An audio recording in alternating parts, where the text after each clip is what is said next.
think especially for the first 30, 35-ish minutes, playing some of the best football I've ever seen. Genuinely. I don't mean to be hyperbolic.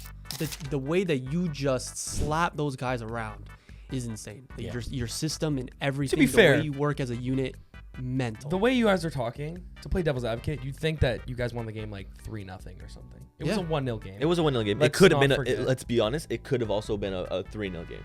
Could have also been a 3-2 game. Fair enough. Could have also been Fair enough, because the second half is a completely different Exactly. story. But I'm not denying anything you guys are saying about the first 20, 25 minutes. I sent Julian a TikTok by my favorite TikToker, Ollie, or whoever it is, the Crystal Palace Arsenal fan. Yeah. But I think the points are valid. So I'm going to essentially go through what he said. Arsenal going into the Champions League had a system of the normal starting 11 that they have, right? Both the strikers get injured. What do you do now? Okay, Marino goes up front. Oh, no. So that means your whole system has to get changed already. That's one massive change to the system. Then Gabriel gets hurt. Another system that needs to be changed because Kiwior has to go in. Gabriel's one of the most attacking and best attacking center backs, defenders in the entire world of football. Okay, Kiwior comes in, does a great job. Amazing. But there's another thing that has to get changed. Now Partey gets suspended. Again, albeit his fault. Well, Rudiger's fault because he's a pussy. But Partey's fault. Okay, now you have to change the system once again. There's been a lot of changing in this Arsenal system within the past couple of months. And we're in the position now where ultimately we have to just win. I can't use it as an excuse. I can use it as a reason why it didn't go as well as we should have. At the end of the day, we have to just find a way to win. But the identity of football remains the same, Blake. It doesn't matter how many times you change the system. Arsenal have their way of playing. That is true. No, but and yes, you're going to be a worse side without Havertz, without Gabriel, without Partey in this game, and it is a valid narrative. It is a valid narrative. It doesn't take away from the fact that I wasn't saying that. I never said it was taking away. I said we're at the point where we have to win no matter what. Facts. And I never said we didn't. And I think you guys are still a fantastic team without those pieces. Which is why, maybe I want to give credit to this team. Like, it's kind of amazing that we're here after everything we've gone through this season. And you're about to laugh and you're about to whatever, but it's true. Like, it's fucking incredible. Like, it is, guys. No strikers, our best defenders out, both of our two best players, albeit Odegaard's played awful this season. Yeah. We can talk about him. But this has been like one of the worst seasons injury-wise, like just luck-wise that this club has had in so long. And we're in a Champions League semifinal, have the opportunity to win in the second leg. Like, it's a lot to be proud of. It is a lot to be proud of. It proves that you guys are a resilient team that doesn't give up after inconveniences. It's something that should be praised. But you are in a Champions League semifinal. You did not play like you were in a Champions League semifinal. A lot of players did not play like they were supposed to play in a Champions League semifinals, notably Odegaard. I don't think Marino had the best game either. You had a couple because he's not playing in a system that he's used to anymore. He's playing at striker. He's a natural midfielder. He's been playing at striker for the last 2 months. At some point, you played your entire career. You came up as a midfielder. Sure. You can't say that just because for 2 months he played as a false No, nine. I fucking can. And 2 weeks ago, we were praising him because he's doing well as striker, particularly in a role that he's not used to. Yeah, and because he's thriving in that role because that's what he's used to at the time. Sure, he still should have played better. Used to be, but what Trossard did in that game was unacceptable. He's on the field for one fucking job to score the chances that he receives, and he did not score the biggest chance in the game. That's unacceptable. With Marino there, that chance probably doesn't happen. But what it does do is it allows Partey back in, assuming he's injured. So if I'm going on to the next game, the whole game is different. Because we have our focal point up top, like we did with Havertz. Now it is Marino, and we have the ability to play Declan Rice further up the field, and it's completely different. So I'm saying, while you can say that your players need to play better, sure, but you guys also have no injuries and have your full squad available to you. You have nothing wrong. You can play whatever you want. We had to adapt and change, which is why I think we didn't play as well as we could have. That doesn't mean that we shouldn't have. Just means that's why I think it didn't happen the way we should have done it. That's just it's another way to look at it than I am. I don't know, like it's a Champions League semifinal. I don't think there's an excuse. No matter what system you play, no matter what, you just can't. You can't say that. Marino has been a center mid his entire career. I'm not discrediting PSG at all. I'm just saying that's why. And the fact of the matter is, when you brought Marino in the summer, the ideal midfield was thought of to be Rice, him, but Odegaard. why can I not just say that we missed Party. Why is that No, something you bad? did. You absolutely did. Yeah. The stability that Party brings, his ability to win balls back when you need to, it's great. And you guys did miss him. But you cannot use that Yes, as I can. No, you Yes, can't. I can. You can't because the players that are replacing him, specifically Marino in his position, should have done better. And Trossard also should have done better because that is his natural position. That is where he is supposed to play. That Facts. is where he's learned Trossard's to not play. a natural striker. It doesn't matter. He's an attacking player. No, it's not. He's not a natural striker. What? So you're telling me He's not a his- natural striker so you're- any less than Marino is a natural striker. Yeah, but Marino's been playing better in that position. Why is me bringing up the fact that our system could not be the way it used to be? Not only did Marino had to drop one thing wrong, Trossard had to go in the center, 2 things wrong, and Rice couldn't play the number 8. 3 things wrong. That's 3 positions that were misguided from what they used to be. And why is that such a horrible thing for me to say that I think if we had Party in that position, it's a different game. Maybe we still win, but we play better.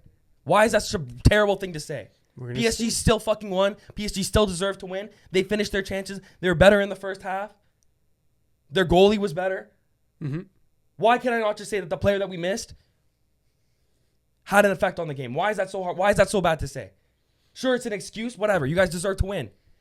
But that's how we work. That's why we're on this podcast. Is to talk about what happened in the game, what we think could have gone better, what we think went wrong. So that's what I'm doing. Why is that so hard? Why is that bad? It's not hard.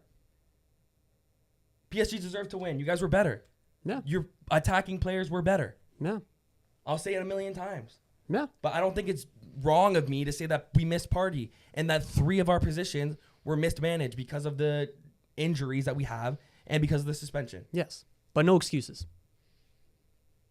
If you lose a game, do you come on the fucking thing and just say, you know what, we lost? Is that what you want me to do? I could do that. I can shut up and not say anything anymore. What do you want from me here, boys?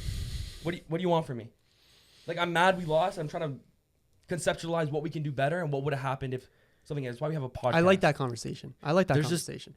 And I do think Party coming back will make a difference. Maybe not tie-breaking difference, but it'll be an improvement on what you currently have. I'll give it to you. I'll give that to you. I see where you're coming from with all this. I totally agree with you. I just think there's a lack of putting the blame on the players that were on the pitch when it mattered on the day of. Yeah. I can put blame on players. Let's talk about Odegaard.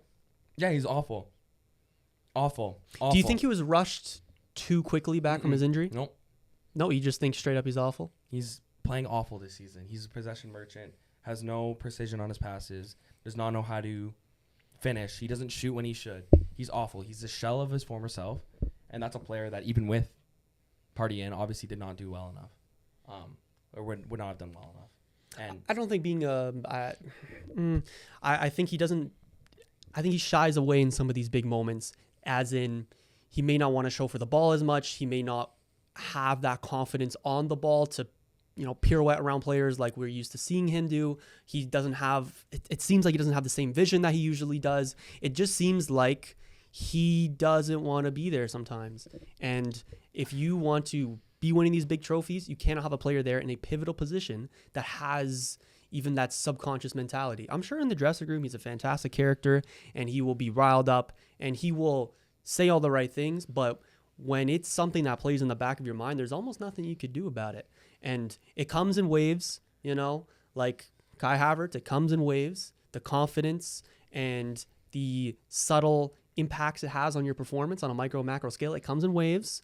This is just a low wave for Odegaard. Like it's a high one for Rice or Saka or Marino, like a lot of other players in your team. But it's the luck of the draw sometimes that has to come with everybody, and it's not coming with Odegaard. yeah, he's awful right now. He is awful right now. Yeah. He is. And that's... I don't want to bring up the him and Bruno debate. I'm going to make this a very quick point. But my point with him and Bruno is I think Odegaard is a technically better player that looks much better on the eyes, 100%. However, Bruno just has that intangible thing that you want to lead a team and be someone that you could rely on. Okay. How have we gone to this? Yeah, sure. We can move on. And that's all we're going to say about that. That's all we're going to say about that. In 14th. Wow. Great job. A team that would be relegated if it wasn't for him. Big fish, small pond. Like, good job. Sure. Big fish. Whatever. Big fish. Sure. Small fish in big pond. Okay, cool. Yeah. So other thoughts on the game? We can go back to PSG if you want, but I think Raya is like the best ball playing keeper. That was Oh, probably oh yeah, for he's sure. fantastic. For sure. the long ball was played a lot, Disgusting. and lot of Very the times it was very accurate, Yes. accurate. Disgusting. I think they were just banking on a mistake from one of our center backs, which ultimately didn't come. Yeah. But a I good thought tactic. that if they kept pushing, if they kept playing that long ball, Mhm. it might have actually came. And I thought Saka had an okay game. Like I don't think he was crazy. I don't think he had a bad game either. I think No, I think all your, especially in the first half, all your most dangerous chances came from Saka just putting the team on his back. Yeah. And Commendable. then the one thing I'll just get it through now, the fall from Nuno Mendes really gets on my nerves because it's just like, look, it's just a thing in the game. It's a microcosm, but if it goes our way, then it's a really big moment. And it wasn't a foul. And do you think it was a foul? I don't think it was a Yeah. foul. I think he trips, but you can't blame that on Nuno Mendes. It's Yeah. the ref that calls It's it. just like it's Well, sure, but I literally could- it's literally just like the VAR pen. There is contact technically, like there was Yes, with yeah, Rice yeah. on You can on use the same Mbappe. thing for that. But he falls so easily trying to simulate that contact that I think with the VAR penalty, it shouldn't be a penalty because he goes down way too easily when he has an open shot. Actually, I think if they go to VAR for that, they give a penalty. If they The Timber one? yeah, I think so.